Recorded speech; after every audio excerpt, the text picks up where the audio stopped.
कोविड-19 टीकाकरण, पात्र लाभार्थियों के लिए एक गाइड। कोविड-19 या कोरोना वायरस क्या है? कोविड-19 कोरोना वायरस रोग है जो एक नए खोजे गए कोरोना वायरस के कारण होता है, जिसे अब severe acute respiratory syndrome corona virus 2 का नाम दिया गया है। ये प्रकोप चीन के वुहान में दिसंबर 2019 में शुरू हुआ था और अब यह वैश्विक स्तर पर कई देशों को प्रभावित करने वाली एक महामारी है। कोविड-19 कैसे फैलता है? कोविड-19 नाक या मुंह से निकलने वाली बूंदों और एरोसोल से फैलता है, खासकर जब कोविड-19 वाला व्यक्ति बोलता, खांसता, छींकता या थूकता है। दूषित सतहों और वस्तुओं के संपर्क में आने के बाद किसी की आंख, नाक या मुंह को छूने से भी यह संक्रमित हो सकता है। कोविड-19 के लक्षण क्या है?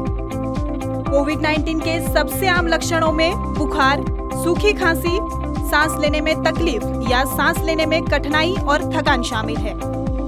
अधिकांश लोग हल्के रोग का अनुभव करते हैं और बिना अस्पताल में भर्ती हुए ही ठीक हो जाते हैं।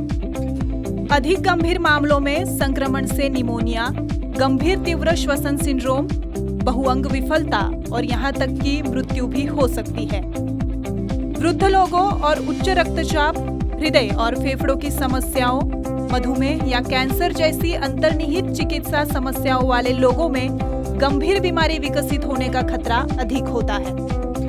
अगर मुझे कोविड-19 जैसे लक्षण हैं, तो मुझे क्या करना चाहिए? यदि किसी को बुखार, सूखी खांसी, सांस लेने में तकलीफ या सांस लेने में कठिनाई और थकान जैसे लक्षण हैं, तो उसे तुरंत कोविड-19 की जांच के लिए चिकित्सकीय सलाह लेनी चाहिए। कोविड-19 पॉजिटिव लोगों को अपने परिवार के सदस्यों और समुदाय की सुरक्षा के लिए घर या किसी संस्थान में आइसोलेशन पर चिकित्सकीय सलाह का पालन करना चाहिए। बुखार या खांसी से पीड़ित लोगों को सांस लेने में कठिनाई, सीने में दर्द, दबाव या बोलने या चलने फिरने में तकलीफ होने पर तुरंत चिकित्सकीय परामर्श लेना चाहिए। इसके लिए भारत सरकार के हेल्पलाइन नंबर 1075 पर कॉल करें। क्या एंटीबायोटिक्स कोविड-19 के इलाज में असरकारक है? कोविड-19 एक वायरस है और इसलिए एंटीबायोटिक दवाओं का उपयोग रोकथाम या उपचार के साधन के रूप में नहीं किया जाना चाहिए। अगर मैं नहीं जानती कि कौन संक्रमित है, तो मैं अपनी और दूसरों की रक्षा कैसे कर सकती हूँ? बहुत से लोग जिनके पास वायरस है, उनमें लक्षण नहीं हो सकते या बहुत हल्के लक्षण हो सकते हैं। ये लोग अभी भी दूसरों को वायरस पारित कर सकते हैं। संचरण को रोकने के लिए ऐसे व्यवहार को जारी रखने की सलाह दी जाती है जो संचरण को रोकने के साथ साथ आपको सुरक्षित भी रख सके। इन्हें कोविड उपयुक्त व्यवहार कहा जाता है और इसमें शामिल है, जब आप बाहर हो तो हर समय नाक, मुंह और ठुड्डी ढकने के लिए अपने मास्क का ठीक से उपयोग करें। कम से कम 6 फीट या 2 गज की शारीरिक दूरी बनाए रखें। हाथों को बार बार और अच्छी तरह साबुन और पानी से धोए या सैनिटाइजर का उपयोग करें। अपनी आंख, नाक और मुंह को तब तक न छुए जब तक कि आपके हाथ साफ न हो। छींकते और खांसते समय अपना मुंह ढक ले और खुले में थूकने से बचें। अनावश्यक यात्रा से बचें और भीड़-भाड़ वाली जगहों पर ना जाएं।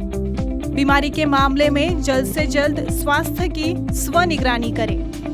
लक्षण देखने पर अपने आप को क्वारंटीन करें। क्या सभी को एक ही समय पर टीका लगवाने की आवश्यकता होगी? भारत सरकार ने उच्च जोखिम वाली आबादी के साथ भारत में वैक्सीन रोल आउट की एक चरणबद्ध योजना विकसित की है। उसे प्राथमिकता दी जाएगी और पहले टीकाकरण किया जाएगा। इसमें शामिल है स्वास्थ्य की देखभाल करने वाला श्रमिक, फ्रंटलाइन कार्यकर्ता, जनसंख्या 50 वर्ष, जनसंख्या 50 वर्ष के साथ सहरुग्णता जैसे उच्च रक्तचाप, मधुमेह, HIV, कैंसर आदि। अगर मुझे टीका लग जाता है तो क्या मैं कोविड-19 से सुरक्षित रहूंगी? कोविड-19 टीकाकरण आपको कोविड-19 बीमारी से पीड़ित होने की संभावना को कम करेगा। टीके की कितनी खुराक मुझे किस अंतराल पर लेनी होगी?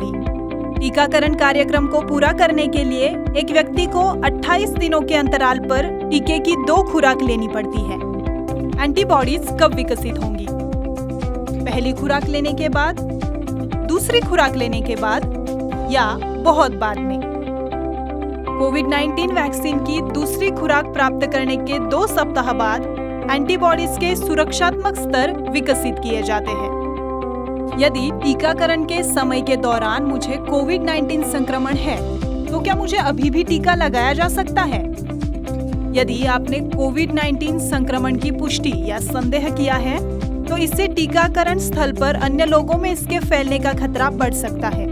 इस कारण से कोविड-19 पुष्टि वाले या परीक्षण के परिणाम की प्रतीक्षा करने वाले व्यक्तियों को स्थगित कर देना चाहिए। लक्षणों के समाधान के बाद कम से कम 14 दिनों के लिए टीकाकरण और उन्हें स्वास्थ्य प्रणाली के स्थानीय पदाधिकारियों को इसकी सूचना देनी चाहिए।